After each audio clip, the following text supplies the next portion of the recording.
Hello guys. तो आज हम पढ़ेंगे हिंदी साहित्य का रीतिकाल, जो कि बीए द्वितीय वर्ष के विद्यार्थियों के लिए है, तृतीय सेमेस्टर। रीतिकाल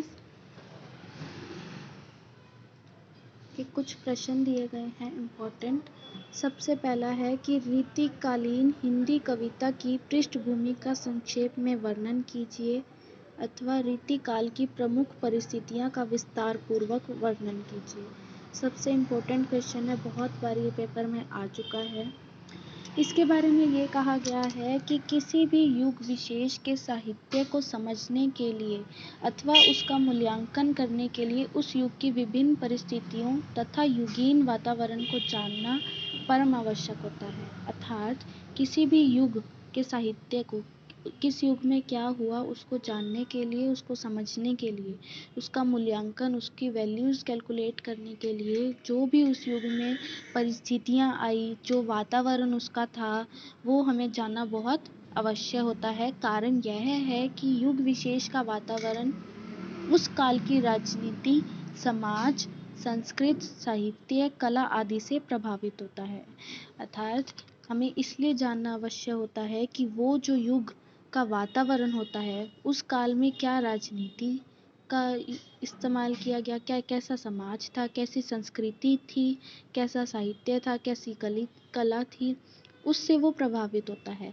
हिंदी साहित्य का रीतिकाल भी इसका अपवाद नहीं है। इस काल में जो घोर श्रृंगारिक काव्य लिखा गया है, उसके पीछे तत्कालीन राजनीतिक, सामाजिक, धार्मिक तथा सांस्कृतिक परिस्थितियां बहुत कुछ उत्तरदायी हैं।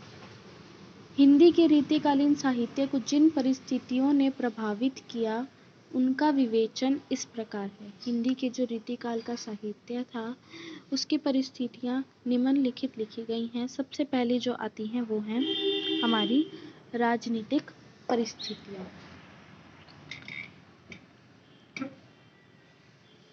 राजनीतिक परिस्थितियां की हम बात करें तो राजनीतिक दृष्टि से अगर देखा जाए तो ये जो काल था वो बहुत ज़्यादा निराशा का काल था, या कह लो पतन का काल था। मतलब कि जो सब कुछ था वो ऊपर से नीचे की ओर जा रहा था, सब कुछ घटता ही जा रहा था।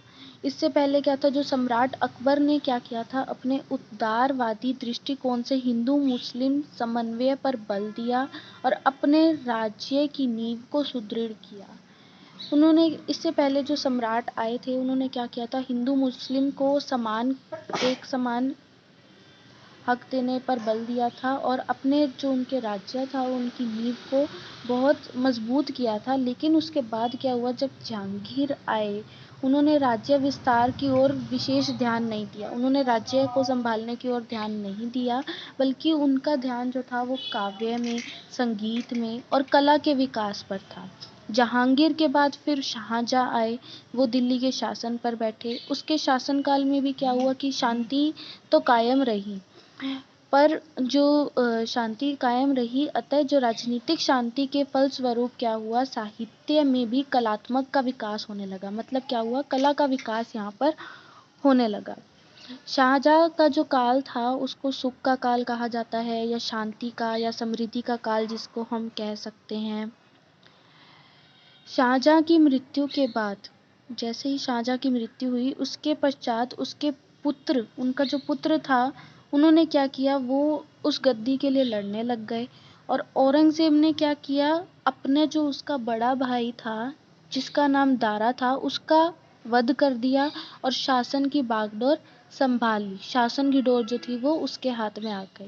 लेकिन औरंगजेब का जो शासन था वो साम्राज्य विस्तार तथा धार्मिक असहिष्णुता का युग था। अतः साहित्य जो था, कला और संगीत सब खराब होने लग गए। कुछ भी, कोई भी, किसी में भी कोई बढ़ाव नहीं आया और वह स्वयं संदेही प्रवृत्ति का व्यक्ति था और आजीवन युद्ध लड़ता रहा। औरंगजेब के बारे में बात करें तो जैसे ही औरंगजेब का शासन आया तो कोई साम्राज्य में बढ़ाव नहीं देखा गया, कोई आगे मतलब बढ़ता हुआ कुछ भी नहीं दिखा, ना ही धार्मिक कुछ बढ़ा। साहित्य काल भी जो थी और संगीत भी थी, उनका भी पतन होने लग गया था। और वो क्या था, मतलब हर उसकी जो प्रवृत्ति थी, उसकी विशेषता यही थी कि मतलब वो हर जगह संदेह करता रहता था और वो पूरा जीवन जो था वो उसका युद्ध में ही लड़ता रहा। वो ना खुद वो चैन से बैठता था और ना ही किसी और को चैन से बैठने देता था।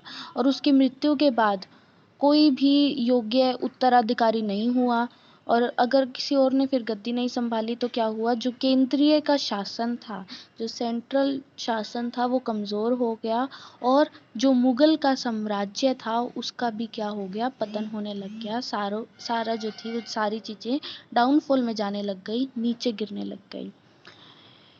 केंद्रीय शासन जैसे ही कमज़ोर होने से अनेक प्रदेशों में शासकों ने स्वतंत्र राज्य स्थापित कर लिया।